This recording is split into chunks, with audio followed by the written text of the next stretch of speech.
Hey soldiers, we just crossed a point of no return.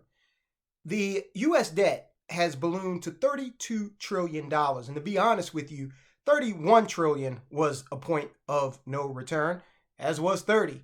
But we keep pushing it. Okay? We are seeing our elected representatives just keep pushing it. You remember that movie, First Blood? It was the first Rambo movie. And he looked at that sheriff. The sheriff wouldn't stop messing with Rambo. And he said, you keep pushing it. And you know how it ended. It ended in a bloodbath for the sheriff. The sheriff, I don't even think he died. I think he just had to live with horrendous injuries, okay? Yeah, that was a spoiler. I didn't say spoiler alert. The movie's like 40 years old. So it's going to be bad for us, guys, okay, if you're not prepared. Now, countries have lost their reserve currency status in the past. Doesn't mean the country ceases to exist, all right? Doesn't mean we go from where we are now, or doesn't mean we go from idyllic 1950s to Mad Max, just like that, all right? It does mean that the United States government will have less money to spend on military engagements, Social Security, Medicare, Medicaid, and giving money to your city and state, all right? So just understand that we are about to see a drastic difference in the standard of living here in the United States, because this also will come with inflation, all right? And we just keep on adding to the debt. Beyond that, we also see that other countries have looked at the fact that we are just continuing to mount on sanction after sanction after sanction. We did the report telling you about how Congress is even saying we want to go beyond sanctions. Now we want to actually seize Russian money from the central bank and give it to Ukraine. So outright thievery, right? That war is not decided.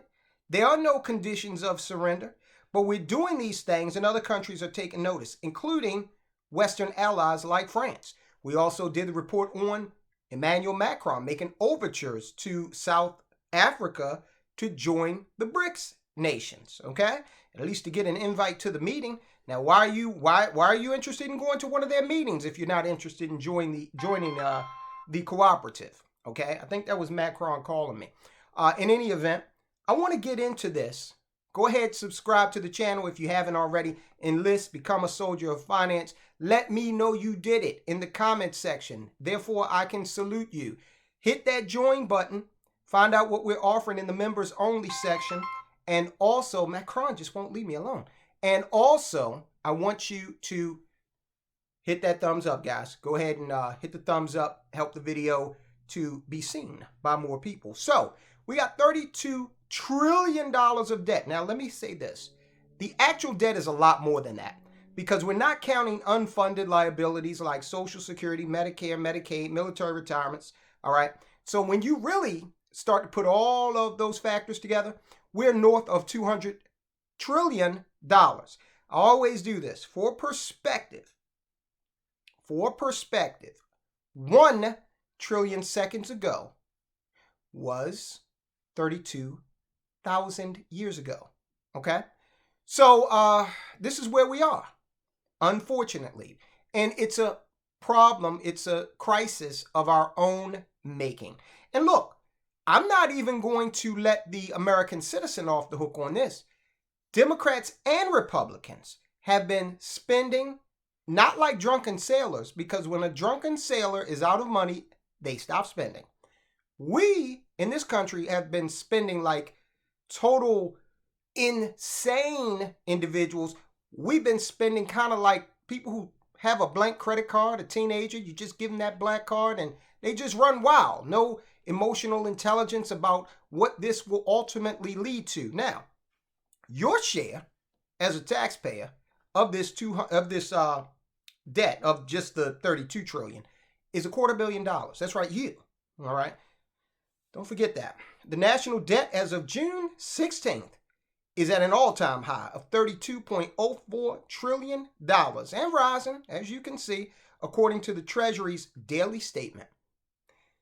This represents about $25 trillion in debt held by the public and about $7 trillion in intergovernmental debt. It comes less than 2 weeks after President Joe Biden signed into law, get this, the Fiscal Responsibility Act. One provision of the June 3rd legislation suspends the debt ceiling for 19 months, which means government can continue to borrow money until the end of 2024. What it means is the government just says, hey, let's extend this blank check. If we need more money, we'll print it up. Doesn't work well when you do that, okay, because you're devaluing the currency. The debt limit was previously increased in December 2021 to 31.4 trillion. Okay, so in less than 2 years, we've blown through that. On June 3rd, the total national debt was 31.47 trillion, but the business day immediately after Biden signed the bill, federal borrowing increased by $400 billion. The Congressional Budget Office projects the federal deficit for fiscal year 2023 to be $1.4 trillion. And you might be asking yourself, what backs up this currency? What gives it value? Well, nothing more than what they call the full faith and credit of the United States of America.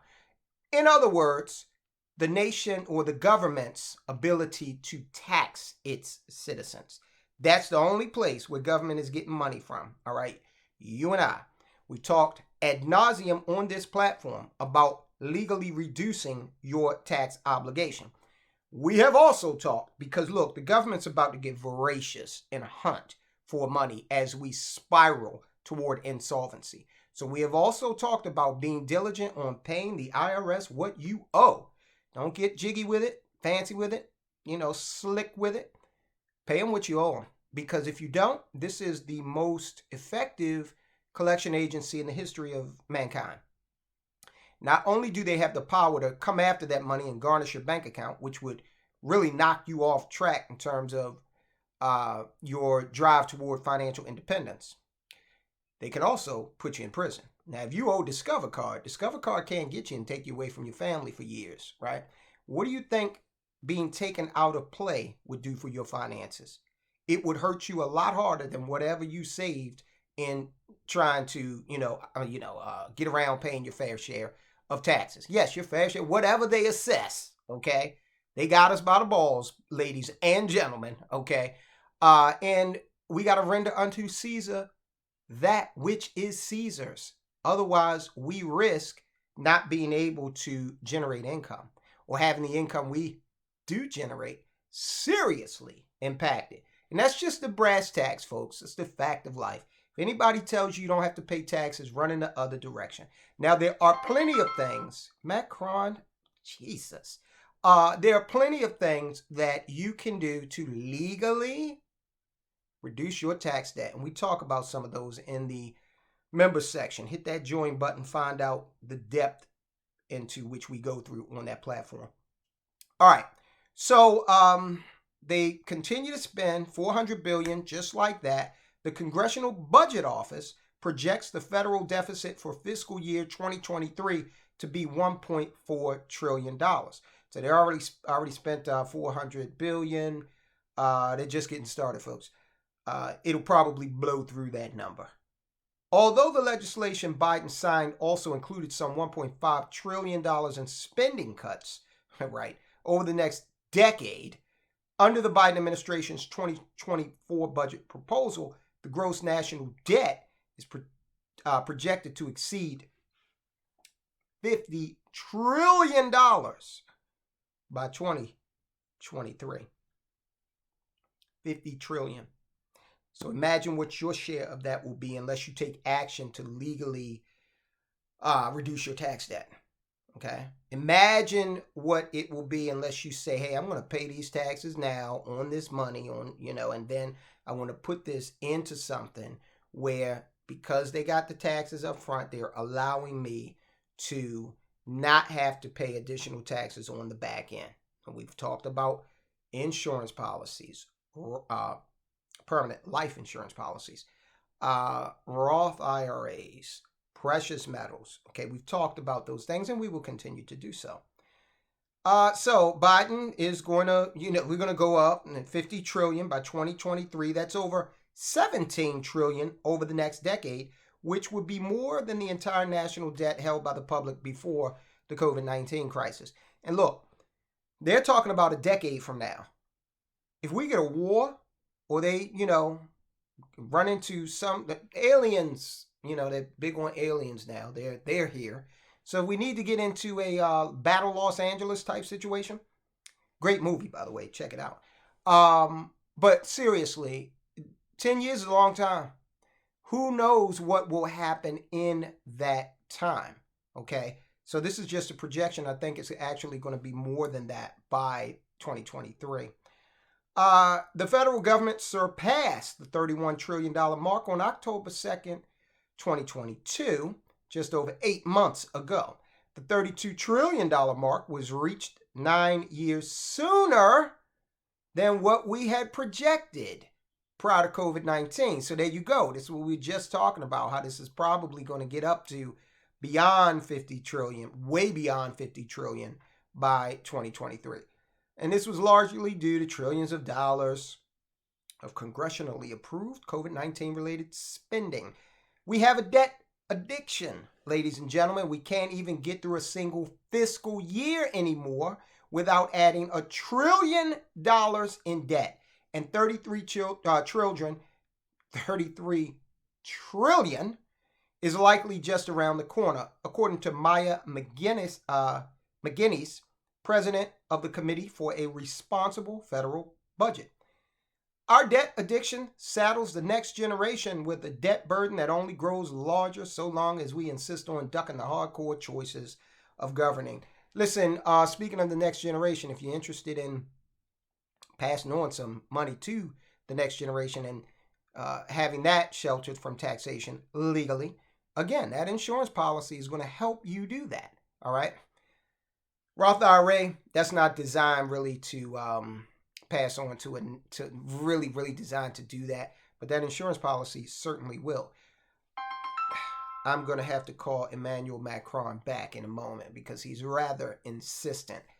I can't get him into BRICS, but somehow he must think I have the influence to do so because he won't stop calling. All right, so McGinnis closes it out by saying we need to return to responsible fiscal policy. If we're ever going to get ourselves out of this mess, it's never going to happen. The United States is going to fold up like a cheap suit long before fiscal responsibility comes back into play. The formula to get back to fiscal responsibility should be simple. No new borrowing, meaning fully offset all new spending or tax cuts, and better yet, hold off on them until our debt is under control. Address the drivers of our runaway debt. What are some of those? Well, all this military engagement that we're in. I mean, we're giving billions and billions to Ukraine like every month, like it's nothing, okay? So we got that. Charity begins at home, ladies and gentlemen. Can you really afford to engage in any charity at all if you're broke? And we are broke. Imagine if we didn't have the world's reserve currency, we would never be able to do anything like this. We would never just be able to print money like we're doing. It's just not possible.